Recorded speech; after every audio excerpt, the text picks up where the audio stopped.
안녕하세요. 전버개미 존입니다. 잘 지내셨나요? 일주일 만에 찍는 영상입니다. 이번 주 월요일에 지수가 크게 하락을 하고 그래도 금방 회복을 해 주었는데요. 출렁이는 지수와 함께 가격이 요동치는 제 종목을 보면서 제가 지금까지 해온 게 과연 투자인가 라는 의구심이 들었습니다. 사람들이 투자를 하는 이유는 기술적이든 가치 투자이든 결국은 내가 산 종목이 향후 더 비싼 가격에 거래될 것이다 라고 생각하고 돈을 벌기 위해서 한다고 생각합니다. 그래서 나름의 논리를 가지고 종목을 사게 되는데요. 문제는 종목이 오를 거라고 확신을 한다면은 가격이 싸졌을 때 더 사면 되는데 제가 들고 있는 종목이 지수가 빠질 때 가격을 잘 방어해 주다가 결국은 무너졌을 때 실망하는 제 자신을 보면서 나도 나름 열심히 한다고 하지만 투자를 하고 있구나, 도박을 하고 있구나 라는 생각이 들었습니다. 제 심리가 무너진 거죠. 그러면서 정말 중요한 것은 이 주식의 가격이 싼 것인가 아닌가라는 판단을 하는 것이 정말 중요하다고 생각이 들었습니다.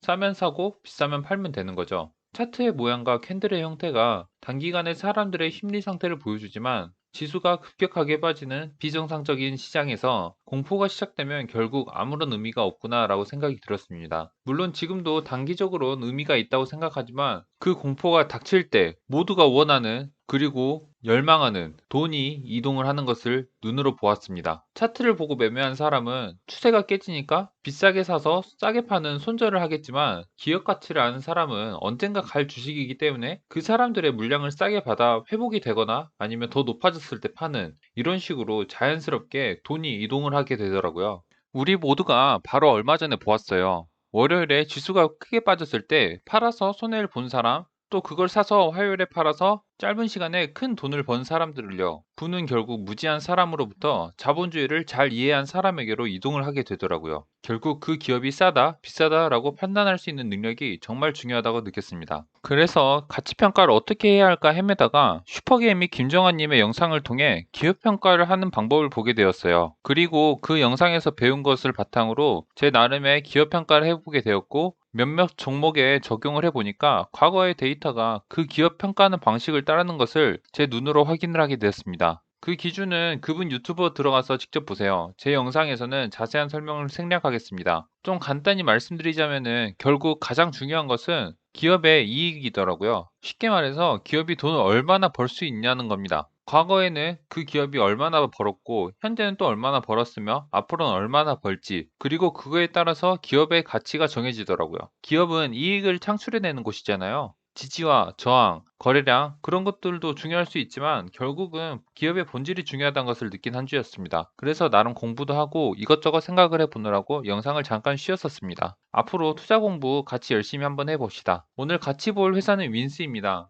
윈스는 우리나라에서 좀 잘 나가는 보안업체인데요. 일단 어떤 회사인지 기사를 통해 같이 살펴보겠습니다. 네, 머니투데이의 이대호 기자님이 써주신 이제 글인데 이분 유튜버 하시는 것 같죠? 그 주식 초등학교 유튜버 하시는 분 같은데? 네, 그것도 되게 좋아요. 그거 보면은 정말 많은 내용들을 알려주시니까 그걸 보면서 쏙쏙 받아들여야 될 것 같습니다. 일단 기사를 한번 보시겠습니다. 윈스에서 팔고 있는 것은 IPS라는 것을 판다. 이 IPS가 뭐냐? 네트워크에 공격 시도가 일어날 때 이를 차단하는 솔루션을 말한다고 합니다. 이 솔루션의 이름은 스나이퍼 1이라는 것이고요. 지금은 40기가 모델이 주력 상품이고 앞으로는 100기가로 업그레이드 된다고 합니다. 40기가 제품은 기존의 10기가 회선을 4개를 모니터링하는 회선이고 앞으로 향후 5G로 넘어가게 되면은 이게 10기가짜리 회선이 100기가로 바뀌게 되는데 이때 들어가는 모델이라는 거죠. 100기가 차기 모델이요. 고로 5G로 넘어가게 되면은 이 회사가 수혜를 받을 수 있다. 5G 수혜 회사도 될 수가 있는 겁니다. 그러면서 현재 상황은 이제 5G가 막 시작이 되었잖아요. 그래서 일부 통신사에 채택이 되기도 했고 해외 통신사에도 나간다고 합니다. 그런데 이 IPS라는 것은 어떤 특정한 부분의 보안 프로그램인데요. 근데 그거보다 방화벽 시장이라고 또 다른 별도의 시장이 있는데 그것은 기존 IPS 시장보다는 3~4배 크다고 합니다. 근데 이 윈스에서는 지금 현재 이미 IPS는 1등을 하고 있고 앞으로 더 규모가 큰 시장에도 계속 공략을 하고 있다고 합니다. 그러니까 윈스가 이제 점점 사업을 확장을 하고 있는 거죠. 전 개인적으로 소프트웨어 개발자이기 때문에 이 부분이 더 와닿았는데요. 어떤 부분이냐면은 솔루션을 유지 관리해서 얻는 수익 비중이 30%에서 50% 수준으로 올라왔다. 그리고 이것은 캐시카우 역할을 하고 있다고 합니다. 그러니까 저는 이제 소프트웨어 개발자잖아요. 이게 어떤 말이냐 하면은 솔루션을 시장에 뿌려요. 시장에 뿌린 후에 점점 그게 퍼져나가져 있잖아요. 근데 이제 계속 보안 관련해서 이슈가 생기니까 거기에 대해서 업데이트를 해줘야 되고 또 새로운 버전으로 버전업도 해줘야 되고 이런 식으로 이게 한 번에 물건 팔고 땡이 아니라 계속해서 관리를 해줘야 되거든요. 특히나 보안 쪽은 어떤 게 있냐면은 보안은 지금 은행 프로그램들이 보안 솔루션이 되게 오래된 솔루션이에요. 근데 그거를 지금까지 쓰고 있는 이유가 그 보안 솔루션을 믿고 지금까지 썼기 때문에 그것을 다른 걸로 교체한다 라고 하면은 그게 뚫리는 것을 누가 책임질 수 있냐는 거죠. 그래서 보안 쪽은 특히나 썼던 거를 쓸 수밖에 없는 상황이 많이 벌어지곤 합니다. 근데 윈스가 이제 계속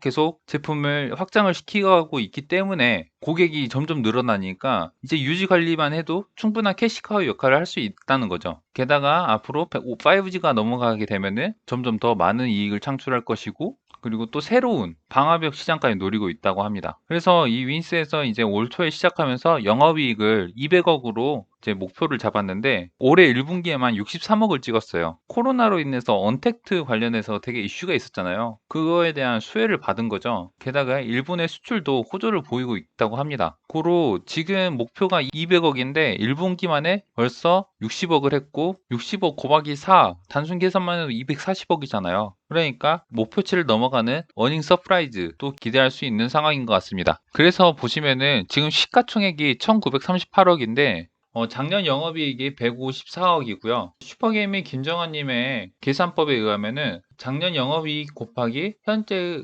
ROE가 그 회사의 적정 시총이다라고 말씀하셨는데 실질적으로 ROE를 보시면은 여기서 한 13 정도 되는 것을 볼 수 있습니다. 이제 퍼밸류랑 비슷하게 되는데요. 결국 이 ROE와 영업이익을 곱하면은 이 회사의 적정 시총이 나오는데 현재는 1938억이고 작년도 기준 15 곱하기 13.6으로 했을 때 적정 시총은 2천억 정도 된다. 그러니까 많이 차이가 안 나죠. 많이 차이가 안 나는데 지금 현재 시세는 작년 기준 대비 그래도 아직은 저평가다라는 것을 볼 수가 있습니다. 그런데 지금 20년에는 200억으로 여기가 올라갈 거죠. 그리고 ROE 또한 더 개선이 될 거니까 올라간다고 생각을 하면은 이 회사는 지금 충분히 저평가되어 있다라고 이제 판단이 됩니다. 여튼 되게 좋은 회사이고요. 그리고 앞으로 또 공인인증서 폐지 관련해서 이슈가 되게 많잖아요. 이렇게 보안 이슈가 되게 많이 회자가 될 건데 그때마다 좀 수혜를 받을 수 있는 회사이지 않을까라고 개인적으로 판단을 하고 있습니다. 그래서 차트를 보면은 현재는 약간 눌림 상태인데요. 이 눌림이 어디까지 들어갈지 모르겠지만 현재 저평가고 언젠가 가지 않을까라고 생각이 되는 종목인 것 같습니다. 오늘은 되게 말이 길었네요. 다음에는 좀 짧게 하겠습니다. 긴 시간 봐주셔서 감사합니다. 이상 존버개미 존이었습니다. 구독과 좋아요 부탁드립니다.